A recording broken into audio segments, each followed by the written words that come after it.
Hello, welcome to the TLS reality series, Real Coaches Coaching Real Clients Through the 21-Day Challenge. I'm your host, Bonnie Church, and this week, Dr. Nancy Miller-Ihli discusses Bambi's success so far and what to expect in the week ahead. Let's listen in. Hi, and I want to welcome everyone to week 3 of the TLS 21-Day Challenge. What we're going to be doing is sharing some tips today about how you can continue to be successful as you work your way through the 21-Day Challenge. Our objectives today are to talk about the progress in phase 2, which is the fat burning phase. I'm going to talk a little bit about why it's so important to keep tracking, and we'll talk about what to do after the 21-Day Challenge. I'm already getting questions from some of the people in our group, Bambi, who are like, "What? Okay, so we can see the end from here. What shall we do?" And then the end is never really the end. It's only the beginning of something else, right? That is exactly right. And that's actually kind of the theme of what we're going to talk about, because we're just laying a foundation here for a healthy lifestyle. And then we'll share some food ideas and recipes and close out. So we've talked about what TLS is, and I still want to remind people it's the most comprehensive and customizable weight loss program on the planet. We really do teach it as a lifestyle, not a diet, and we're focusing on fat loss, and that's particularly true in phase 2. There's no one thing about this program that makes it successful. It's the combination of 4 things: low glycemic eating, improving our body composition, supplementation, and education. And that's really what you guys have been working on now for just about 2 weeks, which is very exciting. When we talk about the low glycemic impact eating, I've mentioned that it provides a lot of health benefits. And Bambi, you were talking to me about the fact that you're going to be seeing your physician for a regular checkup, which is awesome. I encourage everyone to go and have regular physicals. And, you'll be doing blood work and stuff with that. A lot of times people don't really appreciate that one of the things that we can do to help to ensure that our lipid profiles are in good shape is to eat low glycemic. So many people think that your cholesterol or triglycerides are high from eating fat, but actually the starting products for the synthesis of those lipids in your body are carbohydrates. So I've seen people's triglycerides drop from like 1,700 to 500 in just a few weeks by following our low glycemic TLS healthy lifestyle. Now, I know that your lipids are not out of control like that, Bambi, but I have a feeling that you're going to see some excellent results as a result of your, commitment to your health and your focus on your health in these last few weeks. Are you excited about that? Yeah, I am. I'm hoping that I'll get some good numbers. There was a time several years ago I was on cholesterol medication, and for a number of reasons, the doctor thought perhaps I could come off, but he still keeps close track of those numbers, and if I can control things with better eating, I'm all for that. Yeah, I think whenever we can make a lifestyle choice that's going to support our health and, have to avoid a medical intervention, that's absolutely phenomenal. The adequate hydration is very important. People don't really appreciate that when we're burning fat, we really want to make sure that we have enough fluid on board to make sure that we're removing the toxins from our system. The quality restorative sleep is super important, and I think our particular group right now is really coming to that realization. We had some folks who work crazy schedules, and we also had a couple guys that really were having difficulty getting in 7 hours of sleep, but feeling better and seeing better results when they're able to do that. Exercise is critically important. What did you do for exercise this week, Bambi? Well, I went to a couple of classes, aerobics and dance, and incorporated in those classes, we do some strength training and Pilates as well. And are you still using your Fitbit to track your steps too? I am. When I'm doing one of those exercise classes, I don't necessarily get in the same kind of steps that I would if I were strictly walking. Right. So, I might not get a high number of steps, but I know that the strength training is also important for my bone health. So I have to kind of weigh my exercise time with switching things up occasionally. Exactly, and that's very important to point out, because we do, the weight-bearing exercises, excuse me, and strength training, is what's going to help to build muscle. Muscle's what's going to allow us to have, an optimizing our metabolism. And then there's the stress reduction piece that everybody really does need to focus on. And so many people think that they're supposed to sit in a corner and meditate and go, but that's not really necessary. You just have to do whatever works for you. For some people, the stress reduction is, going for a brisk walk, or, taking a swim, or it might be a meditation, whatever practice works for everyone. So there's a lot of stuff that you already know, Bambi. Everybody that's been through 2 weeks of the TLS 21-day challenge already knows a lot of stuff. But the things that I want to remind people about, and this is really, really important, is that most people don't get enough protein and they don't get enough fiber. The USDA recommended intake for fiber is 25 to 35 grams per day. So it's not really a big surprise that to help ensure that people get it, we're including 2 shakes in phase 2, because each shake has 10 grams of fiber. So, that's going to get you 20 grams right there. And then obviously the other contributions from your food. Now, most people don't get enough protein. And last week we talked about how to actually calculate what your target protein intake should be. But let's just say for a moment that it's 100 grams. Well, then you're going to have the benefit of having 36 grams just from the 2 servings of the nutrition shake. So, it's just very, very important that people continue to understand that protein is going to play a big role in your overall health. It also plays a huge role in your satiety. So the shakes are something that many people continue with even beyond, the TLS program. Now, if you want to have additional fiber on board, the NutriClean Fiber, which was part of that 7-day cleanse kit, is also a great option. But the bottom line is I love the little quote at the bottom, which says protein and fiber at every meal makes losing weight no big deal. And that's why we want to make sure people really understand that when we combine those things together, we're going to feel full, our blood sugar is going to be stabilized, and we're not going to have cravings, and we're going to have better weight loss. So we've talked about measures of success before. And, I really appreciated your call this week, Bambi, because you were asking me about changes at the end of the first week after detox with the use of the Omron. And I want to congratulate you on actually purchasing an Omron body fat analyzer, because I believe that it's the most powerful, thing that we can use to monitor our progress. At the end of the day, a scale is just a weight. And, somebody could be all fat and another person could be all muscle and weigh the same. So it doesn't tell us anything about our body composition. When we have lean muscle mass, and when we, avoid having a visceral fat, which is, around your belly and abdomen, around your organs, then we are going to have better health. And, we don't have to worry about, we reduce our risk for things like diabetes, gallbladder disease, cancer, etc. So, most people are going to measure with a scale first. And I got that there with the tape measure wrapped around it, because I'm always asking you guys for inches, right? Right. And so a lot of times you guys notice the change in your jeans or in something that you're wearing. And that's kind of the first clue for people. But I always ask people to do on our Wellness Wednesdays, we make it weigh-in Wednesday.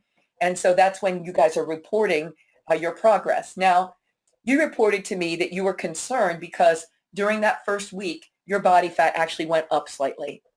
And I wanted to just explain to people how that can happen and why it can happen. And I don't want people to panic, okay? Now, the picture on the far right is the Omron device. And it is an accurate device, but it's not precise. What does that mean? So this is Nancy, the chemist or the scientist here trying to explain this. So when you called me, I was like, oh, no, that makes total sense. But it didn't make sense to you. So I wanted to try to explain it in a way that everyone could understand it. If, in fact, we're going to do 5 measurements on the Omron, this is what the numbers could look like. And at the bottom, it says the average is 31.2 plus or minus 0.7. On the Omron, the average can be as much as 5% off. So if the average was 30, that would be plus or minus 1.5. The example I gave is much tighter. But when you have a number plus an average, any number that falls in that range is the same as any other number in that range. You can't distinguish between them when we're talking about statistics. So I believe yours went up did it go up 0.5 or 0.7? Can you remind me? Let me see. It actually only went up 0.2. 0.2. Okay.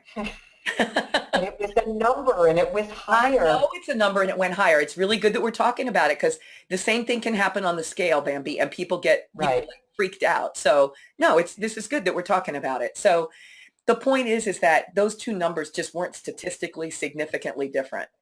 And I understand, that people are never going to do enough measurements to be able to really see a difference. But let's think about this too. That change that you saw was after the first week. The first week didn't focus on fat loss at all. The first week, that's what phase 2 is all about. So, I mean, expecting a change would be a little, we can't really expect it. If it had happened, it would be lovely. But, I really believe that in addition to, understanding that we're looking for a general trend over several weeks, I want people to know, jumping on the scale, I want to remind you, if you jump on and your weight goes down, you're like, oh, awesome, I can have a cheeseburger for lunch. And if you jump on the scale and it goes up, you go, oh, wow, this program's not working. I might as well have the cheeseburger for lunch. So, two different results, but the same unfortunate conclusion about the food choices. So the bottom line is we have so many different ways to measure how we're doing. And one of them is just how we feel. So, how much energy do you feel that you have now, Bambi, as you end week 2? Oh, I do feel like I have more energy. Yeah, I'm sleeping pretty well. I'm sorry. Yeah. I'm sorry, did I do anything different? Yeah, and with your energy. I exercised a little bit more and just got more done in general. I didn't feel so sluggish. I didn't have to push myself so hard to do the things that I wanted to do. Exactly. And did you comment on your sleep? I'm sorry, I missed it. I have been able to sleep a little bit more on some nights, and that always feels better. Right. So, at the bottom here, there's a little insert, and it shows us that the things that can help us measure our progress are how our clothes fit. You can work out longer, which is just what you were talking about. Another great thing is to look at your before and after photos. That's going to be very striking as you end the 3rd week, and more strength and endurance. So all of those things are measures of our success. So I wanted to use your log one more time, Bambi, because you are absolutely one of the best people in terms of tracking, being focused, and staying on track. And I wanted to just show some of our other people that might be joining us that you didn't use any excuses. You had a very busy day, but look at what you did. You went to Chipotle, but you got the salad with chicken and veggies and some guacamole. You didn't use an excuse. You were flexible. You ate out, but yet you stayed within the guidelines of the program. So did you plan to do that in advance, or is that an adjustment you had to make at the last minute? I don't remember. I've actually done it a couple of times this week. Chipotle is one of my favorite places for a quick and healthy meal. I would sometimes have brown rice, but obviously not at this time because that's not part of the plan. So it's nice to know that that's a place that it's a good fallback. Trying to remember. It's so funny, you write, it's not my first choice, but I didn't get home in time to cook. And then you go, I wanted chips, but I only smelled them. I love that. Well, sometimes that has to be enough. Oh, I know. I did not. No, that was yesterday. I did not plan to go out. I had a meal planned at home, but did not get home in time to be able to eat fast enough, and I was hungry, so decided that eating sooner and eating well was better than coming home and trying to cook the dinner I had planned. Well, and when you are hungry, we want to avoid being hangry, which is hungry plus angry. So I think, discretion's the better part of valor here. I think it's always smart to get the food into you as soon as possible. And I'm glad you were able to make a healthy choice. I just wanted to demonstrate that for people because sometimes people get so concerned that they're not going to have options if they get stuck and have to eat out. So the real question I think most people would have at this point is why keep on tracking? Most people, we're at week 2, they're seeing some great results, their clothes fit better, they've got more energy. It's real easy to just say, I'm not going to worry about that. But what we know from experience is that completing a tracking sheet helps to solidify the whole low glycemic eating exercise, sleep, and hydration as a lifestyle. A lot of people will do a diet and get some excellent results, but it's not something that can be sustained for life. What we're trying to do is to make permanent changes to optimize your results. Again, we know that people who track and share their info with a coach lose twice as much weight. I think if you write it down, it's real. So you really think twice if you're like, geez, maybe I'll just go ahead and have those chips like at Chipotle. But then you're like, no, I'm tracking. And so I think it helps us to stay on the straight and narrow. And I think it's also true that anything worth doing is worth tracking. So just in the same way that we're keeping track of our weight and our measurements and our percent body fat, it's great to be keeping track of the food. So you've done an excellent job with that. Wanted to just show people that here's another example where I was having to eat out. This is a salmon salad from a local restaurant near where I live called Allison's. And I also make a similar version at home too. But at the restaurant, they included like some green beans with it, in addition to just the normal greens and tomatoes and cucumber and all that. Obviously, the advantage of eating salmon is that it's a healthy fish with high in omega-3s, and those help to reduce inflammation. When we're overweight, we're inflamed. So this gives us the benefit of that so that we can help to release the fat. I found this interesting recipe, Bambi. On the left, it's a healthy shrimp and pineapple stir fry. And instead of serving it with rice, you're going to serve it with bamboo shoots, which are actually on the list for, the 21-day challenge.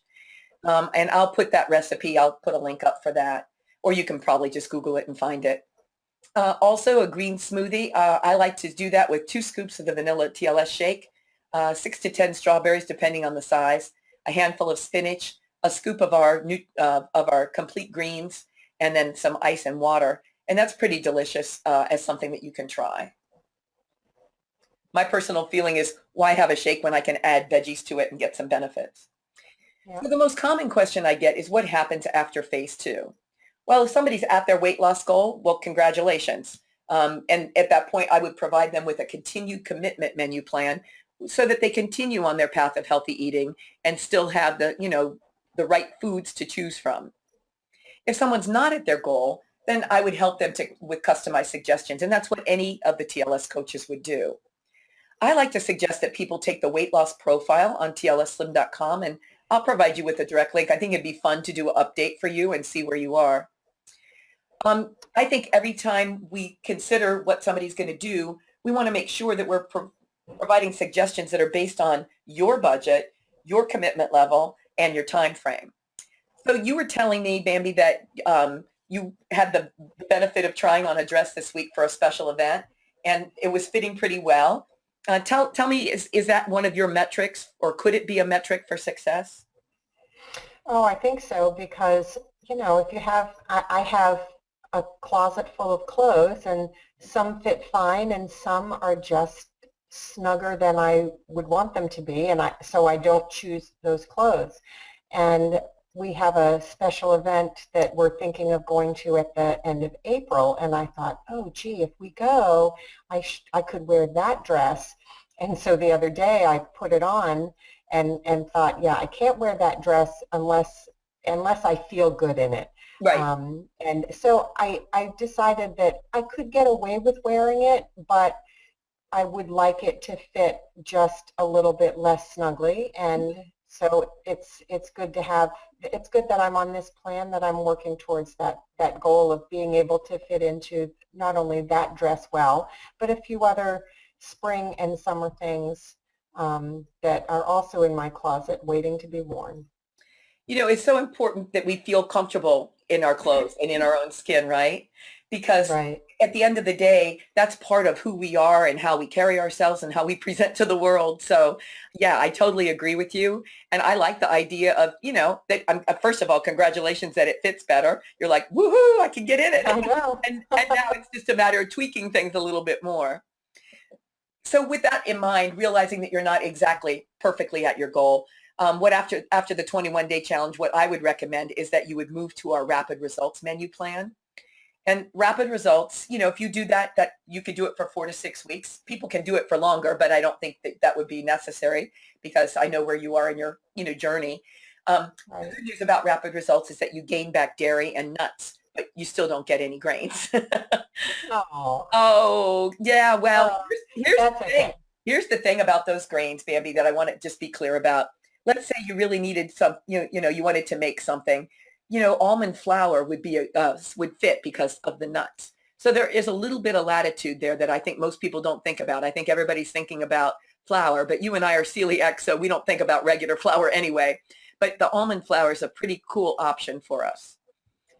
After that, a lot of people move into what I call sure and steady, and that's a program where we add back in grains and what we call slow release carbs, things like beans, peas, and lentils.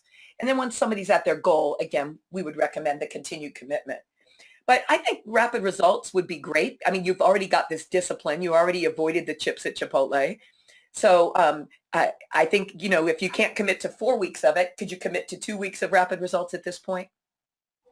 I think I could, right. Then let's do that, because you're getting back some things. You're going to have a little bit more latitude, but you've already created some momentum. We want to continue with that, and I don't want it to slow. The more things that we add back in terms of like adding back in the grains and stuff, even healthy grains like quinoa, will slow your results typically. So I want to make sure that you're, making progress at the rate you would like. Okay. Supplements wise, what works well after the 21-day challenge for people that want to continue to lose weight, I like to recommend the Find Your Fit kit, because the Find Your Fit kit basically is kind of like a refill for the 21-day challenge. It's got everything that we need in it to make really good progress. It does not have the OPC, so if you would like to continue with that, and I know you already have some on hand, Bambi, somebody can just purchase a separate bottle. And of course, also doesn't have the 7-day cleanse kit. I got some questions over the weekend because I was doing a training for TLS coaches, and people wanted to know if you could repeat that 7-day cleanse. A cleanse should only be done maybe 3 times a year, possibly 4, depending on somebody's unique needs. But you certainly would not do a 21-day challenge and then start right back into another 21-day challenge with a 7-day cleanse. It's not necessary, and it's hard on your body. You could also add other products. The things that are shown here are the CLA with the Tone, Tighten, and Trim. That's the product that actually kills the fat cells, and most people love that. It's not a get slim quick kind of thing. I ask people for like a 2-month commitment because that's what it really takes to get the dramatic results. But if people want to see their 6-pack abs again, CLA is your friend. And then we have the option of the whey protein shakes, which are great after a workout. They don't have added fiber or fat, so the absorption is very quick, and that's great for helping to build muscle. If somebody's got stress, we have TLS ACTS at the bottom. Stands for adrenal, cortisol, thyroid, and stress support. This is the product, Bambi, that I had not been taking a stress product. I didn't really think I was stressed. I thought I handled it all really well. But when I got this, Kevin was like, so what are you taking? And so I told him, and he said, so like, can we buy it by the case? Because I can get very excited about something in a good way or a bad way, I guess, but very excited. And so the adaptogens that are in there, which are herbs, just help to kind of smooth everything out, and you just take things in stride. So it's really good for me, especially when I'm super busy, and I love that particular product. Other things that people might want to consider, and I just wanted to go through this because, you have your own regimen set up, Bambi, and you're basically using the daily essentials, which is the multivitamin, the OPC, the B complex, and the calcium. Other people may not be aware of the benefits as related to, health and weight loss. So for the B complex, every B vitamin affects our metabolism. So every metabolic process relies on them. Also, if you're stressed, you need B vitamins. The calcium or magnesium, muscle relaxation is really important for people to be able to sleep well, and that's part of our healthy lifestyle. Magnesium helps our muscles to relax, and our calcium product contains some magnesium as well. The NutriClean fiber powder was in that 7-day cleanse kit. And so for people who are not making that commitment to always ensure they get the 25 to 35 grams of fiber a day, that's a great way to add some. Hepato Cleanse was in the 7-day cleanse kit and is a product you can take every single day. I take seizure medication, and it's great because that medication's a liver accumulator, but Hepato Cleanse helps me with that. Isotonics digestive enzymes are awesome to help break down food, and they also contain probiotics. And then we have a separate NutriClean probiotic. For people who are having trouble sleeping, you've got your L-tryptophan and your Prime Dreams. So I've gone through these relatively quickly, but I just wanted people to be aware of those products which might be helpful in supporting a healthy lifestyle. And you can just check with your coach. They can provide information or a link where you can read more about them. So I don't have your results yet, Bambi, but I wanted to inspire you, at looking forward by sharing some results for a gal named Shelly, who I've been coaching since the beginning of the year. So I thought I would take the opportunity just to kind of show this and walk you through it so you can see what happened with her. And maybe that will be applicable to you, or at least inspiring for you. Okay. So we look at week 0, and Shelly started with a waist of 40 inches. At the end of the first week, which was a detox week, she was down 1 inch. She was down 1 inch on her hips and bust too, and down almost 12 pounds.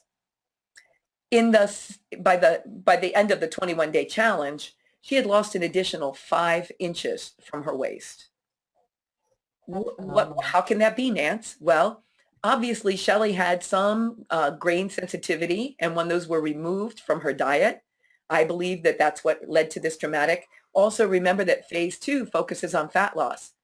So even though somebody only might lose a little bit from their waist during the first week, look at what happened in the next 2 weeks for her. She lost an additional 2.5 inches each from her hips and waist, and 2 pounds more.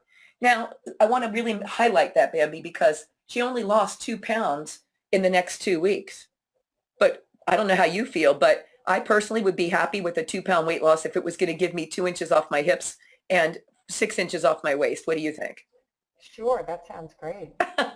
So the reason, and I want to just point this out for the other folks that might be listening, the reason that it can be so dramatic is that a pound of muscle, say, might be the size of a baseball, but a pound of fat might be more like the size of a soccer ball. So even though she only lost 2 pounds in the second 2 weeks, or phase 2 of the 21-day challenge, that's why she still was able to have the dramatic waist or an inch loss. So I really want people to focus on that. Sometimes we get so stuck on these numbers, but at the end of the day, I always say, I don't care how much I weigh, but I do care what size jeans I wear and if I can fit comfortably, like in an airline seat. Yeah, right. So then we have, moving forward, you can see that her waist stayed the same then for several weeks. But now, boom, week 8, she loses another 1/2 inch. Week 9, she loses another 1/2 inch. So now her total waist loss after 9 weeks is 9 inches. Her total loss off her hips is 5 inches. Off her bust is 4 inches. And her total weight loss is 27.5 pounds. But if you were to look at just any 1 week there, you might say, well, it's not that much. Like, look at the weight loss between week 7 and 8. It went, she lost 1.1 pounds. Somebody might be like, well, I've been following this a long time and I only lost 1 pound this week. But she just kept going. And so I think it's so important to remind everybody of the importance of keeping on. And you and I were talking about that, Bambi. We can't just assume that everything's going to happen linearly. We don't lose weight linearly, and we don't lose inches linearly. What Shelly did to support this success, obviously for the first 4 weeks, she had the 21-day challenge kit. And then for weeks 5 through 8, she used a Find Your Fit kit, and she purchased the TLS journal, which has a ton of great information in it. The TLSslim.com website has good info, but the journal, if you're the kind of person that learns by reading things, it's just it's like a little, dictionary of wellness info. And then she also continued on with the Find Your Fit kit. And she just texted me a little while ago, and she's actually down even more. She sent her stats for today, and I was just going to provide that update for you because it's kind of exciting. She's now at 169.5, so she lost another 2 pounds this week. That's true. Again, I just love to show real data to people and it was so generous of her to allow me, just like it was generous for you to allow me to show your tracking sheets, Bambi. This is how people learn. And, at any given point in time, she could have stopped. She could have said, well, I've done okay. It's not happening real quick. But I know how happy she is because she came to do a testimonial for my TLS training on Saturday, to be down that amount. And look at the difference in her appearance, Bambi. I know. One thing was taken on vacation not long before she started the program, and then look at her today. So it's very exciting. The program really does work for people, and I believe people can get where they want to be. I love that it focuses on body composition And that's really the most important thing. I've not had a chance to measure her body fat with the Omron, but I hope we can do that this week. Do you have any questions or comments about this, Bambi? Because I think it's pretty cool data.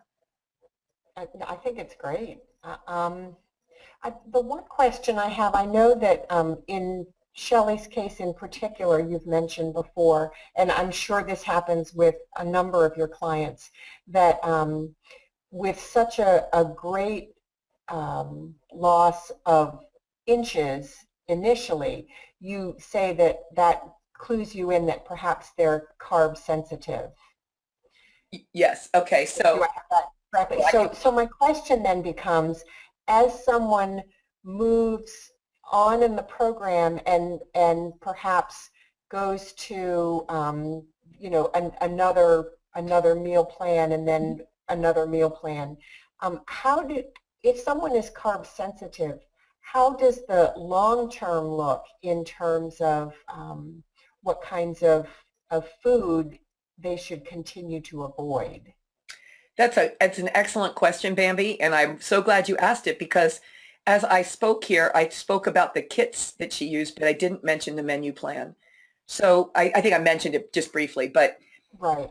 In Shelley's case, I recognize that by week 3, a 6-inch loss from the waist is excellent, and it's great that she lost, body fat, but that also showed that there was some bloating previously, and she had told me that she always felt bloated and full and just awful. So that's a pretty dramatic change between weeks 1 and 3, a 5-inch waist loss. So we put her, we consulted together, and then she chose the Rapid Results menu plan. The most important thing to Shelley was to be able to get back her dairy, Bambi. And so she gets dairy with that menu plan. She said she could live without the grains. She now understands that the grains are a potential problem for her. When she's at her goal weight, then she will decide what menu plan to follow. And I would imagine she would, look at continued commitment. But what I would coach somebody to do is to systematically add back grains 1 grain at a time. So in her case, when we would start, and you and I both know what grains are potentially most problematic for people. It's typically wheat and corn. Rice is kind of right up there too. Most people don't have a problem with something like quinoa. But the secret is to try to add it back in and see if you become bloated. Be aware of how your waist changes. And if you see a dramatic response, like you eat the pizza and the next morning your jeans won't zip up, then you need to reconsider whether or not that the grain that was in that pizza is good for you. So we try to be very systematic about it, but I really appreciate you pointing it out, because many people do have some challenges. It would have been possible that when she went with this program that she would have had a problem with the dairy. She didn't. She's only consuming like Greek yogurt, which is great because it's got the probiotics in it naturally. She's not just drinking regular milk. So she's doing fine with that. As you can see, her picture's amazing. Right, sure is. Thank you for that. So, as people transition, everything you need to continue is available through TLS. And we as coaches are designed, and our goal is to provide people with accountability and encouragement. And that doesn't end after 21 days. Maybe you and I have been friends for a long time, and we've been working together on healthy lifestyle issues for a long time. And so I'm not going anywhere. I think the TLS Journal is a great resource for people. And you know that I keep a private Facebook support group. So you always have access to that. And then my Savvy Selections page, which has recipes and wellness info. And then when people talk about creating a lifestyle, they do have to figure out their next step with the menu plan and supplements. So I'll reach out to you offline, Bambi, and we'll talk a little bit more about what the next step is for you, so we have everything available to you. The nice thing about the 21-day challenge kit is that even though it's a 21-day program, the supplements last for 30 days. So that's terrific. You really have kind of an extra week there. Right. I like the little quote on the bottom on the left saying that being healthy and fit isn't a fad or a trend, it's a lifestyle. And I think it's always really important for people to remember why they started so that they can continue to keep on going, because you do have to love yourself enough to have and to live a healthy lifestyle. Finally, I like to encourage people to be part of the TLS community. You can follow TLS on Facebook, on Instagram. You want to share your weight and waist measurements weekly with whoever you're being accountable to. I love for my clients to keep me posted. And I always want to know if they've done something new that they like, found a new exercise habit, done something different with their food choices. And, I just always want people to continue to move forward. This is a whole program of personal growth, and we love to see that with people. So Bambi, are there any questions that you have at this point as you're heading into week 3 of the 21-day challenge? No, I don't think I do have any additional questions. Thank you. All right. Well, thank you for joining me. I want to thank everybody who's listening in, and continue good success for everyone as they move into the 3rd week.